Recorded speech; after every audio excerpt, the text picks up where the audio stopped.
지금 우리는 고등학교에 계속해서 수없는 시험을 치고 이제 고3이 되면 대학 수학 능력 시험을 치고 대학 수학 능력 시험을 치면 기본적으로는 뭐 어떻게든지 그 다음에 과정을 가서 다시 자신의 직업을 가지기 위한 관문을 또 거쳐야 되잖아요. 근데 이제 이것이 조선시대에는 과거 시험, 특히 이제 그 문과라고 하는 그 문과 시험 급제만으로 내가 공부를 해서 그 문과 시험에 급제를 하면 관직에 진출을 할 수가 있습니다. 그러니까 이제 직업인이 되는 거죠. 우리가 지금 대학 수학 능력 시험과 그 다음에 내가 어느 직장인이 되기 위해서 치르는 모든 시험, 이것이 이제 섞여 있다고 생각을 하시면 돼요. 그러니까 꼭 앉아서 이제 그 수능 시험을 치는 그 외에도 우리가 어떤 시험을 나를 평가받고 내가 치는 시험이 다 조선시대에는 과거 시험에 응축되어 있다라고 생각을 하시면 이제 그때 그 시절의 시험이 나와 무관하다라고 생각은 할 수 없다라는 생각을 저는 하면서 공부를 계속 하거든요. 그러면은 지금 저희가 수능만 생각해도 우리한테는 엄청난 시험이잖아요. 네. 근데 심지어 수능과 약간 취업을 합친 느낌이라고 보면 좋겠다라고 말씀을 하셨으니까 조선시대에 당시 공부하셨던 분들에게 과거란 정말 목을 맬 수밖에 없는 시험이었겠네요. 그렇죠. 이분들은 그냥 이제 사실 태어나면 자연스럽게 양반이라면 네. 자연스럽게 공부를 하고 그래서 과거 시험을 치고 그리고 이제 이분들은 입신양명이라고 해서 그 이제 어쨌든 몸을 세워서 이름을 드날리는 게 또 효도의 가장 첫 번째다라고 하는 생각을 했기 때문에 네. 이건 뭐 내가 선택을 하는 게 아니었죠. 운명이다. 그냥 받아들이고 당연한 시작하고 거다. 그래서 지금도 우리가 학교를 가고 시험을 치고 하는 것들이 요즘 이제 뭐 내가 뭐 자퇴도 많이 하고 여러 가지 어떤 이제 환경들이 달라졌지만 내가 선택해서 하지는 않잖아요. 고등학교 교육까지 그거랑 마찬가지라고 생각을 하시면 돼요. 과거 급제를 하려고 하는 사람들이 이 일생을 조금 구분해 보면 이분은 1702년에 23세 때 이제 일기를 시작해서 28세 때 생원 진사 많이 들어보셨죠? 네. 생원진사 보물지도에서 살짝 나온 적이 있습니다. 아 그러네. 네, 이쯤에서 복습 한번 갈까요? 네. 자, 생원과 진사란. 생원과 진사는 기억이 안 나네요. 다시 재방송 상담 또 봐야겠다. 명륜 진사밖에 모르겠어요. 거기에서 진사도 맞죠? 네. 아, 맞습니다. 그 생원 진사가 중요한 건 아니고 과거 시험이 여러 가지가 있는데 좀 간단하게 말씀드리면 이제 문과라고 하는 것은 대과라고 해서 문과에 급제를 해야만 관직에 진출을 할 수 있는 거고요. 그 문과 앞에 이제 소과라고 해서 이 생원 진사시를 소과라고 했습니다. 그러니까 자격 시험 같은. 약간 맞아요. 맞죠? 되고 나면 타이틀을 따는 거고 국제라는 합격증은 받지만 관직 진출하고는 연결이 되지는 않는 그런 시험이라고 생각을 그러니까 하시면 마치 이제 대학 졸업증 같은 거예요. 그게 있어야 이걸 시험 칠 수 있다. 일단 일정 맞습니다. 교육 과정을 예, 조금 거쳤다라는 일반적으로 표현을 하면 수료증 같은 느낌. 그렇게 생각을 하시면 됩니다. 그러니까 이분이 이제 어쨌든 첫 시험은 그렇게부터 시작을 합니다. 그래서 이제 28세에 그 생원진사 복시, 초시 이렇게 이제 뭐 합격, 불합격 이걸 계속해서 반복을 하다가 31세 1710년 31세에 이제 증광문과라는 그 문과 시험에 급제를 해요. 이야. 근데 이제 우리가 대학 수학능력 시험이 면 1회 매번 있잖아요. 네. 근데 이분들은 그 시험이 정기 시험은 3년마다 한 번씩 있었습니다. 야, 이거 한번 놓치면 3년을 기다려야 돼. 거의 뭐 월드컵이네. 월드컵처럼. 그러니까 사람들은 근데 또 그렇게 두지는 않잖아요. 그러니까 중간중간에 별시라고 해서 시험들이 또 들어가는 다른 시험들이 생기는 거죠. 특별 시험에서. 맞습니다. 특별 시험이 생기는 거죠. 그래서 이제 주로 나라에 경사스러운 일이 있으면 이제 별시라는 어떤 걸 통해서 큰 경사가 있을 때 주로 치는 게 이제 증광시라고 해서 이분은 정대 권상희 선생은 증광문과에 31세의 나이로 급제를 했습니다. 축하드립니다. 그러면 이제 네. 특별 시험에 붙은 거네요. 아, 그렇죠. 특별 시험에 붙으셔서 시험을 치시고 그 다음 초입 승문원 권지 부정자라고 해서 승문원이라는 것은 조선시대 외교문서를 담당하던 관청이었거든요. 그런 외교문서 검토 교정하는 관직에 나가셨는데 이제 권지라는 말이 붙는 건 임시라는 뜻입니다. 임시. 그래서 이제 계약직인가요? 아, 처음에 대부분의 시작을 권지 부정자로 시작을 하시더라고요. 예, 처음에 부정자. 약간 인턴 느낌처럼. 예, 인턴 느낌 같은. 그렇게 해서 우리는 이제 한번 들어가면 계속해서 그 직업을 갖고 있지만 이분들이 이제 중간관직에 진출을 하면 많은 이제 그 관직을 이제 받았다가 또 사직을 했다가 그러면 또 다시 다른 관직을 받고 이렇게 하면서 또 공을 세우면 또 올라가고 이게 이제 계속 이제 반복이 되는 거죠. 근데 궁금한 게 있습니다. 네. 그러면 과거에 일단 급제를 했어요. 네. 과거라는 시험에 이제 급제를 하고 통과가 되면 그 안에서는 좀 관직 이동이 자유로운 것까지는 아니지만 가능합니까? 관직 이동이요? 네. 네, 그런데 이제 내가 기분이 되게 신선한데. 맞아요. 맞는데 그걸 네. 이렇게 표현하니까 그게 맞다고 말씀을 드릴 수 있는데 네. 왜냐하면 제가 그 다음에 표현을 했는 게 네. 여러 가지 관직을, 숱한 관직을 역임을 하셨다라는 것에 실제로 이제 뭐 그 안에 부처들이 대단히 많잖아요. 네. 그 직제 안에. 그 직급을 다 돌아다니시면서 많은 관직을 제수받고 다시 또 사직을 하고 이거를 계속 반복을 하는데 이분이 실제로는 이제 관직에 임명이 되지만 나가지 않은 관직이 많아요. 그러니까 왜죠? 내가 이제 뭐 여러 가지 이제 좀 복잡하게 설명을 할 수도 있지만 대부분 이제 좀 지방에 계신 분들이 약간 이제 좀 당색이 다르거나 또는 이제 또 이제 갔을 때 조금 이 생활이 어렵거나 또는 이제 노모가 계시거나 이렇게 됐을 경우에는 또는 자기에게 명분이 없거나 뭐 여러 가지 이유로 사실은 이제 그 관직에 임명이 되었을 때 사직하는 이유 그 경우도 상당히 많습니다. 나가지 않고. 결국은 이제 이분이 제일 마지막으로는 이제 울산 부사에서 이제 울산의 그 지자체장인 거죠. 울산 부사, 울산의 어떤 수령. 이제 그걸로 마지막으로 이제 관직을 마무리하시고 낙향에서는 이제 학문에 몰두하시고 제자들을 키우시고 이분의 일생은 어쨌든 쭉 공부를 해서 과거 급제한 다음에는 관직 출사한 다음에는 이제 서울과 그다음 고향 상주를 왔다 갔다 하면서 관직에도 있다가 고향에도 있다가 울산 부사를 끝으로 낙향하셔서 다시 학문 활동. 이렇게 이제 어떻게 보면 우리가 그냥 일반적으로 사람이 살아갈 때 지금 이제 우리 사회 구조에서도 고등학교 졸업하고 대학교 들어가서 직장인이 되고 뭐 이런 어떤 과정을 약간 전형적인 어떤 그 선비의 일생이었다라는 것을 보시면 됩니다. 그래도 이 일기를 통해서 이 사람이 평생 동안의 어떤 동선을 좀 볼 수가 네, 그래서 저는 이제 신기합니다. 그거를 네. 일기를 통해서 좀 분석을 하면서 그걸 이제 그렇게 정리를 해봤어요. 대부분의 그 선비들이 또는 이제 유생의 어떤 시절을 거쳐서 본인이 이제 과거 급제를 하고 그 다음에 이제 관직에 진출을 했다가 다시 이제 학문과 어떻게 연결이 되는가를 이제 그렇게 하나의 그런 주기표로 제가 이제 그 만들어 봤는 거고요.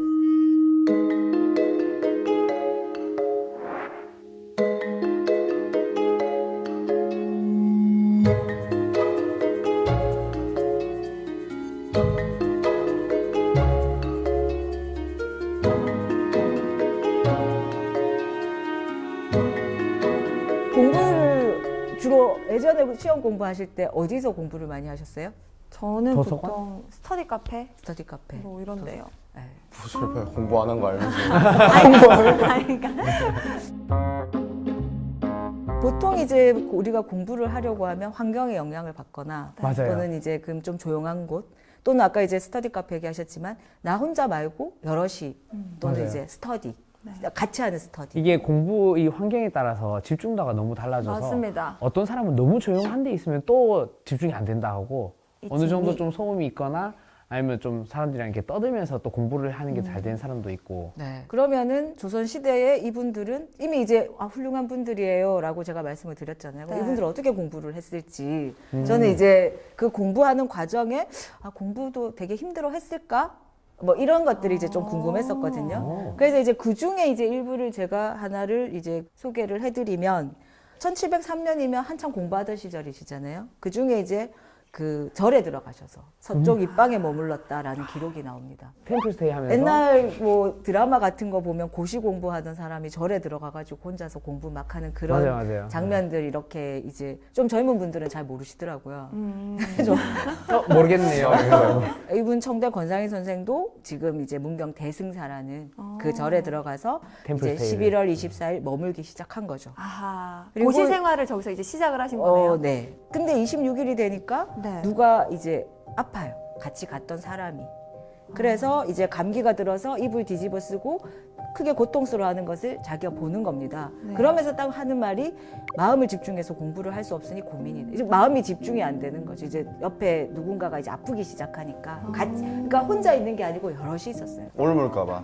그게 아니고 갑자기 또 이거 인성 논란이 막 아니 근데 약간 우리 인욱 씨 말이 맞아요. 보니까 염려된다 하신 다음에 바로 공부할 수 없으니 고민이다 네. 이렇게 하셨거든요. 감기 어떻게 보면 공부 못하잖아. 대단히 자연스러운 거겠죠. 맞아요, 예. 맞아요. 아프니까 염려도 되는데 어. 내가 이제 집중을 할 수 없는 것도 사실은 상당히 우리가 이제 수험생의 입장이라면 맞아요, 그건 맞아요. 너무 당연한 거니까. 근데 일단 이 선생님은 그 집중 안 되는 이 명분이 있어야 또 일기 쓸 시간이 있는 거예요. 맞아, 맞아요. 그러니까 집중 안 되니까 맞아. 쓰는 거야. 아, 오늘 일기거리 하나 득템. 그런 느낌. 거접이라고 해서 앞부분에 이제 거접. 제가 그 동접이라는 부분에 빨간 줄을 쳤었는데 살거자의 접할접자입니다. 이 말이 과거 시험에 응시하려는 사람들이 서원, 서당, 절 등에 모여서 같이 공부하는 거예요. 스터디네요, 아, 스터디. 주거하면서 네. 같이 있는다. 그러니까 이제 절에 대승사 들어가서 자기가 머무는 방이 있었고 다 같이 이제 모여 있는 거죠. 마치 선수촌처럼 약간 그런 느낌. 그러네요. 네. 지금은 더 그런 게 많겠지만 이제 모여서 스터디를 해야 능률이 오른다라고 생각을 하죠. 아. 그리고 정보도 많이 얻잖아요. 맞아요. 혼자 맞아요. 공부하는 게 아니라 네. 같이 공부를 해야 또 네. 서로 테스트도 해주고 어. 그런 것들을 사실 이분들도 다 하고 있는 거예요. 조선시대 때도 이미 있었네요. 네, 그래서 전 사람이 늘 다 똑같다고 생각을 하면 네, 진짜. 공부를 하면서 옛날 지금이나 사람들이 대부분 비슷하다라는 생각을 하고 있고 그래서 이제 제가 조금 그 살펴보니까 시험을 몇 번 쳤나 그리고 칠 때마다 거접을 몇 번 했나 이걸 이제 옆에서 보시면 그 이제 왼쪽 편에 있는 것은 이제 1702년에 시험을 2번 쳤고 1704년 한 번, 1707년 한 번, 뭐 8년, 10년, 10년 해서 실패, 합격, 실패 이렇게 이제 1702년부터 1710년까지 약 8차례의 시험에 응시를 해서 계속 실패를 하다가 중간에 한번 합격하고 마지막에 이제 합격을 하는 거죠. 그 과정 동안 이제 이 아까 거접이라는 것을 대승사에 가서도 하고 이계서원에 가서도 하고 수계소에 가서도 하고 계속 이제 짧게는 2일, 길게는 한 달. 그렇게 해서 1702년과 1710년까지는 계속해서 이렇게 공부를 그 동접들과 계속해서 같이 했습니다. 그럼 동접이라는 거는 같이 공부하는 네, 함께 공부하는. 동시 접속. 아니, 그럼 우리 인욱 씨가 동시 접속이라고 하는데. 너무- 네. 오늘 말이 참 상당히 맞는 것 같은데요, 동시 접속. 네. 오늘 좀 굉장히 내용이 흥미로웠나 봅니다, 우리 인욱 씨가. 말 되네요, 말 되네요. 그래서 스터디 하자 하면 거접하자 할 수 있고 네. 우리 스터디원들은 동접. 그 동접이 되는 거죠. 같이 공부하고 있는 사람들은 동접이 되는 거죠. 동접들아, 거접하자. 그렇게 하면 되겠네. 이렇게 하면 되는 거네요. 그래서 저는 이제 이렇게 그 스터디를 하는 부분이 역시 이제 시험은 이 여러 가지 정보가 필요하다. 그러니까 지금은 내가 어디 들어가서 이제 이 시험에 대한 공지가 떴나 안 떴나 언제 치나 뭐 내가 언제 테스트를 받나 이런 것들이 정보를 빨리빨리 알 수가 있지만 그때는 가만히 생각해보면 도대체 이런 게 언제 치고 언제 맞아. 하는지를 어떻게 알았을까? 그러니까 공고문이나 네, 제도 말고 이 정보들이 맞아. 그런 게 또 필요해요. 중요하거든요. 뭐 시험 문제 어디에서 뭐 어. 어땠더라, 뭐 어느 어디가 시관이 누구라더라, 뭐 이런 어떤 이제 돌고 도는 이야기 뭐 네. 이런 것들을 이제 좀 교류하면서 여러 가지로 이제 좀 많은 그 이제 그 챙겼던 것 야, 같아요. 진짜 똑같네요. 지금도 어디 들어가면 면접관 보면서 하면 좋아. 아니면 면접관 안 보고 하면 좋아. 막 이런 정보들이 네. 사소한데도 엄청 도움되거든요. 네. 그러니까 이제 꼭 그 다음에 있는 시험이 아니더라도 사실 이제 그런 것들을 계속해서 이제 수험 정보들을 같이 교류하고 또는 마음을 나누고 그런 것들이라고 생각을 하시면 됩니다.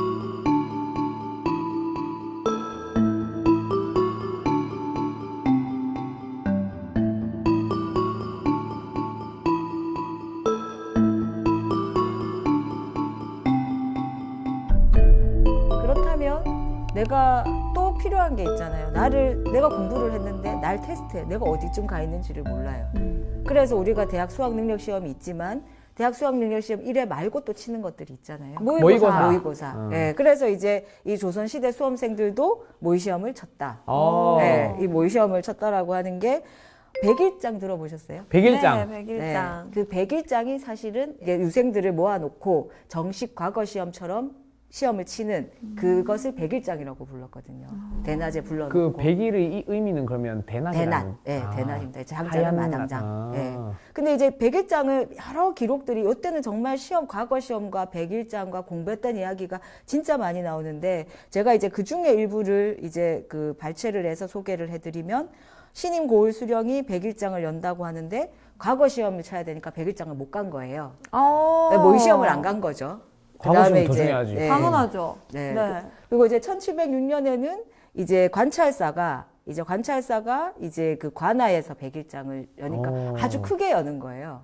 이제 아주 작은 규모도 있고 아. 큰 규모의 모의 시험도 아, 있고 관찰사면 약간 시장님 뭐 이 정도 경상도 관찰사, 도지사 그러니까 정도. 도지사 가까워- 느낌인가요? 경상도 관찰사. 어. 그래서 이제 시험 문제를 밀봉해서 직접 보냈다라고 하는 정도는 상당히 아주 격식 있게 그 모의 시험을 진짜 그 정식 시험처럼 치겠다 하고 난 다음에 이제 또 뭐 상품도 많이 주고 아. 이제 그런 경우에 이제 1월 달에 기록이 있었고 그리고 이제 8월 달에 저도 이제 사실은 그냥 100일장은 그렇다라고만 생각하다가 이런 한 줄에 모인자들이 7,800명. 오, 그러니까 이제 많네요. 100일장만 치기 위해서 7,800명 모였다라고 생각을 해보면 그때 저도 이제 의문이 들어 도대체 어디에 7,800명을 앉아가지고 이렇게 그러게요. 쳤다고? 이런 생각을 하는 거죠. 그러니까 어디에 하며 이게 모의고사인데 왜 7,800명이 그렇게 모일 정도로 그만큼 시험을 치는 사람들이 많았다는 거예요. 와. 방금 소개해드린 일기에서 그러면 시험을 도대체 얼마나 쳤을까, 얼마를 쳤을까를 좀 계산을 해보니까 이제 그 청대 권상일 선생의 경우로 해서 제가 좀 통계를 내보니까 1702년부터 1710년까지 과거 급제 때까지 약 평균 연 1회 그리고 이제 그 평균 연 2.5회의 100일장의 응시 모의고사. 네, 모의고사의 응시. 그리고 그다음에 과거 급제 때까지 평균 그러면 두 개 다 합하면 연 3.5회의 시험을 응시를 했던 거죠. 이야, 그러면은 분기마다 거의 한 번씩 시험을 네, 치셨네요. 네, 그렇네. 물론 이제 몰리기도 했고 어. 좀 떨어지기도 했지만 평균적으로 본다면 그렇고 이게 사실은 근데 조금 더 생각을 해봐야 될 게 지금은 우리가 시험을 치는 게 하루 만에 치기도 하고 시험 장소를 가는 것도 쉽기도 하고 네. 또 모의시험 시험도 꼭 대학 수학능력시험이 아니라 어떤 시험이라도 모의시험이 있잖아요. 맞아요. 자격시험도 모의시험을 치고 내가 이제 이거를 테스트를 해볼 수 있는데 어렵지 않잖아요. 시험을 치는 게. 근데 지금 예전에는 시험 장소도 멀고 그러면 한 번 갔다 오면 그것이 이제 뭐 20일이 걸리기도 하고 뭐 30일이 걸리기도 하고 짧게는 뭐 7일, 8일. 아, 과거 네. 시험 보러 보러 걸어가니까 가니까. 모든 네. 지역까지. 그러니까 시험 장소가 정해지는 거죠. 그러니까 앞에서 제가 이제 생원 진사시를 치고 문과 시험을 칠 때 주로 문과 시험 같은 경우에는 한양에서 이제 주로 많이 치니까 뭐 한양을 간다거나 또는 이제 생원 진사시가 뭐 경상도와 좌측과 우측해서 이제 좌도와 우도의 시험 장소를 지역을 정하고 나면 그쪽으로 가야 된다라고 했을 때 아무리 가깝다 하더라도 멀잖아요. 며칠 옛날 동안 같은 걸어야죠. 경우에는. 네. 야, 그런 경우에 이제 이분이 이 청대 선생은 이제 그 일기에서 이제 그 어려움도 많이 토로를 합니다. 이제 경제적인 것도 토로를 많이 하고. 왜냐하면 계속 이제 어쨌든 8년간은 계속 실패잖아요. 맞아요. 예, 실패를 했고 8년 만에 급제를 한 거잖아요. 여기도 N수생의 울분이 담겨 있네요. 정말. 그죠. N수생이죠. 아니 근데 진짜 이런 일기의 기록들이 없었으면 우리가 머릿속으로 우리 선조들이 어떻게 공부하고 시험을 쳤을지 사실 일기를 보니까 그려지잖아요. 네. 근데 이런 일기들이 없었다면은 도저히 몰랐을 법한 모습들이네요. 그렇죠. 이제 그런 어떤 부분들이 사실 일기가 가지는 의미가 바로 거기에 있죠. 우리가 이제 주로 제도나 또는 어떤 그런 어떤 역사적 사건들 말고 이런 어떤 풍경들을 볼 수가 있잖아요. 맞아요. 이제 생각해보지 않았던 것 이런 것들에 대한 이제 이 기록들을 이제 찾아가는 것이 엿보는 취미를 갖게 된 그런 어떤 계기라고 볼 수가 있습니다.